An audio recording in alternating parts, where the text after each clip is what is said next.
Lalu yang mengatakan bahwa Yesus anak Allah itu apakah masuk kepada andadan, menjadikan Allah tandingan? Jawabnya la syakka wala raiba. Karena ucapan mereka bukan hanya sekedar menampar Allah, menghina Allah dalam hadis inabna Adam qad syatamani, bahwa Bani Adam telah menghinaku, dan penghinaannya kepadaku adalah mengatakan aku ini mengambil ittakhadtu waladan wa sahibah, mengambil anak dan istri, anak Yesus Kristus, istri Bunda Maria. Maka Bani Adam telah menamparku, menghinaku. Bukan hanya permasalahan menghina saja, tetapi apa tidak cukup dengan itu? Karena dia dianggap anak Allah, ibadah pun dibagi untuk anak Allah. Faham? Sehingga mereka di saat beribadah memberikan doa di saat mau makan atau mau tidur, atau ada mereka melaksanakan ibadah di gereja atau misa suci bla bla bla, kita tidak tahu, yang jelas ibadah. Maka mereka membagi tiga, trinitas. Ibadah untuk Allah Bapa, untuk Allah Anak, dan untuk Ruhul Kudus ataupun Bunda Maria. Maka dibagi ibadah menjadi tiga bagian. Maka di sini Allah tidak cemburu, ataupun kita katakan Allah Bapa tidak cemburu, bahwa Dia yang menciptakan semua. Bagi mereka justru dibagi tiga, mendapatkan semuanya bagian. Ruhul Kudus mendapat bagian juga sepertiga dari ibadah. Maka ini adalah ucapan yang kufur. Maka Allah berfirman di Al-Quran, laqad kafara alladziina qalu innallaha tsalitsu tsalatsa. Telah kufur orang-orang yang mengatakan Allah itu tiga dari satu, 3 in 1. Maka ini ucapan termasuk dari andad. Termasuk dari ini antaj'ala lillahi niddan. Berarti orang-orang Nasara masuk kepada hadis ini, na'am. Mereka menjadikan tandingan untuk Allah. Selain mereka menghinakan Allah dengan mengatakan Allah itu butuh anak, Allah itu menjadikan anak, sehingga Nabi Isa atau Yesus Kristus dianggap anak. Bukan hanya itu saja, tapi apa? Mereka melaksanakan pemberian ibadah kepada Yesus Kristus. Ini yang menjadi andad. Maka ini dosa yang tidak pernah diampuni oleh Allah. Maka di hadis yang lain juga disebutkan, man mata yusyriku billahi syai'a dakhalan nar. Barang siapa yang mati dan menyembah kepada selain Allah dan belum bertaubat, masuk api neraka. Dan yang kedua,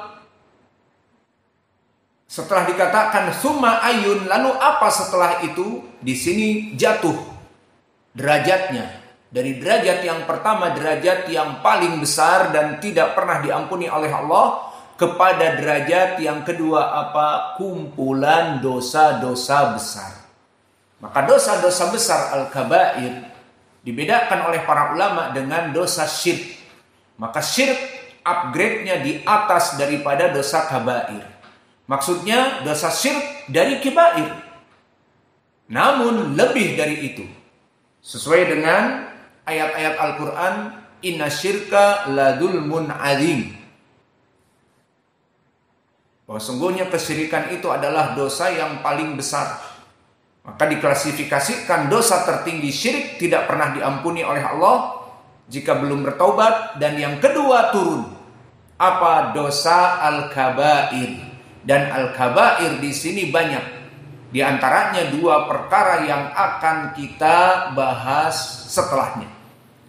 Summa ayun qala antaqtula waladak takhafu an yat'ama ma'ak. Maka kamu membunuh anak-anak kamu karena takut miskin, karena dia makan bersama kamu. Maka ini adalah perkara yang sangat dahsyat.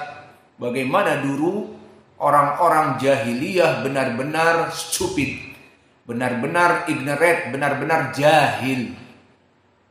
Orang mempunyai anak senang. Wah, mendapat anak banyak faidahnya. Bahkan investasi terbesar anak itu.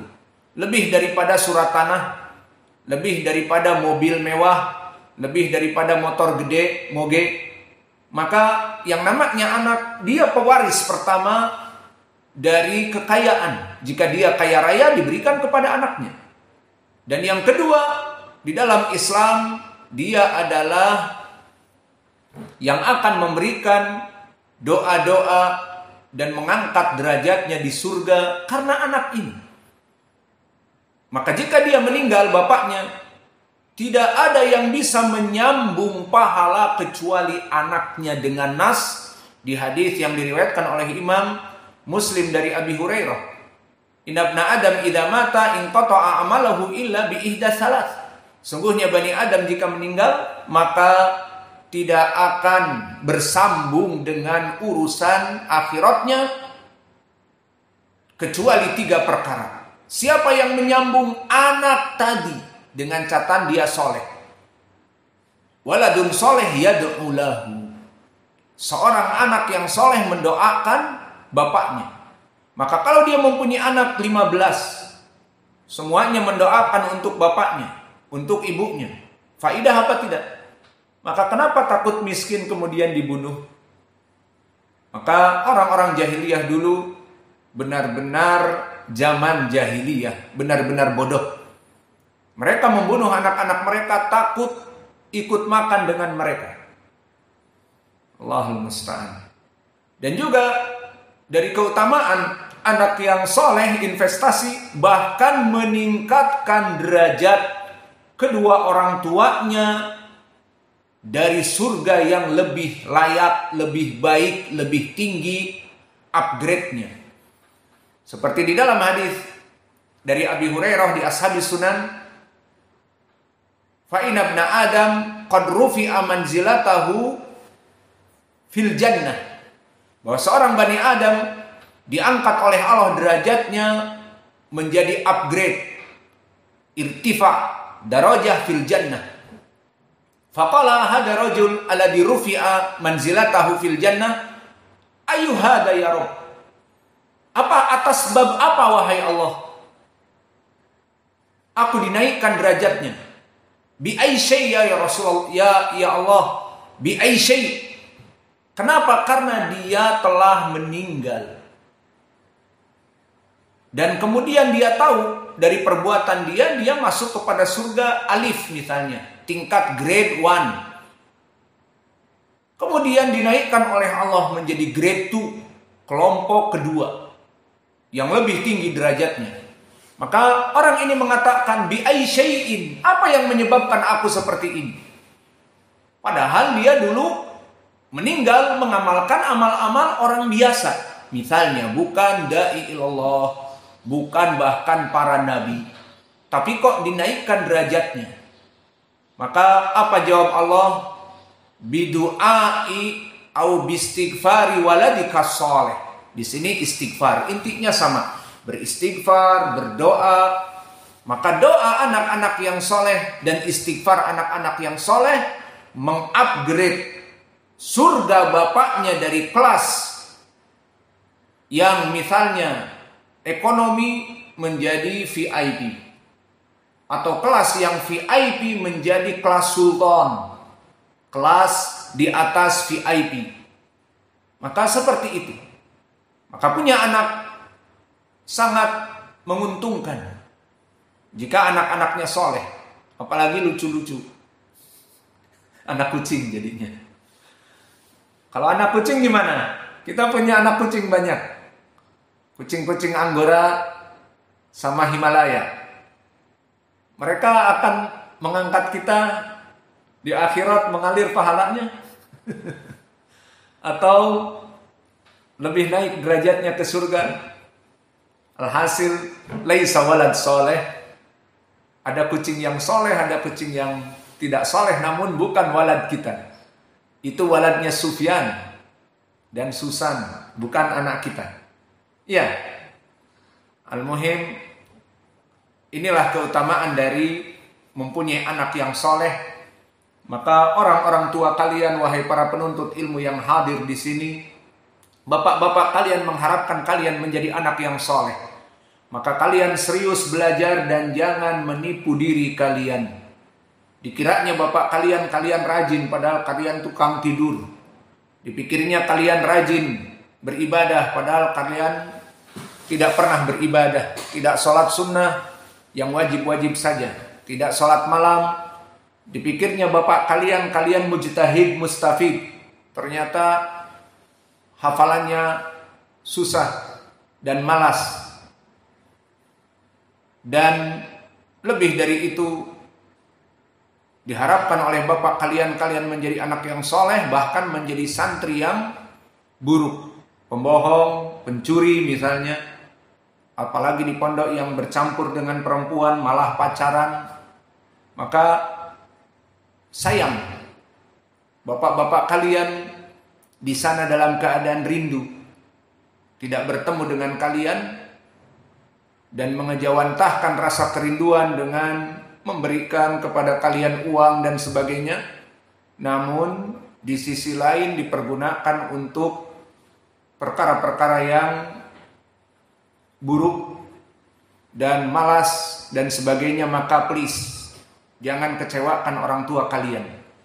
Semua orang tua menginginkan anak yang soleh, karena kelak akan mendoakannya dan menaikkan derajat surganya. Maka ini dari permasalahan yang kedua. Dan permasalahan ini dosa besar.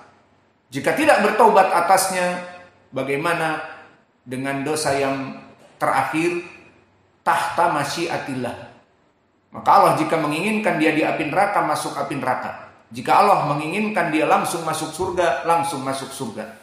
Tapi Allah masih meridhoi atau mengampuni. Berbeda dengan kesyirikan, sama sekali Allah tidak akan pernah mengampuni, karena derajatnya dosa yang paling besar. Maka yang ketiga, summa ayu, lalu apa ya Rasulullah? An tuzaniya bihalilati jarik, dan makna halilah adalah istri. Maka istri tetangga kamu berzina dengannya. Dan perkara ini sangat besar. Disebutkan di dalam hadis dosa terbesar dan keaiban terbesar dan pengkhianatan terbesar. Karena apa? Karena pengkhianatan dengan menzinahi istri tetangga. Maka tergambar sekarang tetangga di dalam hadis disebutkan, man kana yu'min billahi wal yaumil akhir falyukrim jarahu. Barang siapa yang beriman kepada Allah dan hari akhir, maka muliakan tetangganya. Hadis Jabir fil Bukhari. Dan disebutkan di hadis bahwa hukukul jar ila sab'i jar, sampai 7 rumah itu hak-hak tetangga yang lebih berhak daripada orang yang lain, lebih didahulukan. Maka bagaimana tetangga kamu mengamanati, di mana dia bekerja jauh, musafir, bekerja ke Saudia, atau menjadi pelaut, menjadi Popeye the Sailor Man yang tidak pulang kecuali 3 bulan, maka dititipkan anak dan istrinya. Malah anak dan istrinya dimakan, pagar makan tanaman. Dan ini banyak sebabnya. Bisa jadi istrinya juga memang tidak mempunyai adab, akhirnya mengirim SMS dan seterusnya, ya akhirnya terjadi. Maka ini pengkhianatan yang sangat besar, dan ini masuk tadi kepada dosa besar, karena tetangga dengan tetangga mempunyai hak-hak kewajiban, saling memberikan amanah dan saling melindungi. Maka bagaimana mengkhianati dia berzina dengan istri dari tetangganya? Maka inilah 3 perkara yang disebutkan di dalam hadis ini. Lalu mana poin pendalilannya di dalam permasalahan hadis ini? Hadis ini telah terulang di dalam hadis yang lain. Lalu bagaimana Imam Al-Bukhari memasukkan hadis ini di dalam permasalahan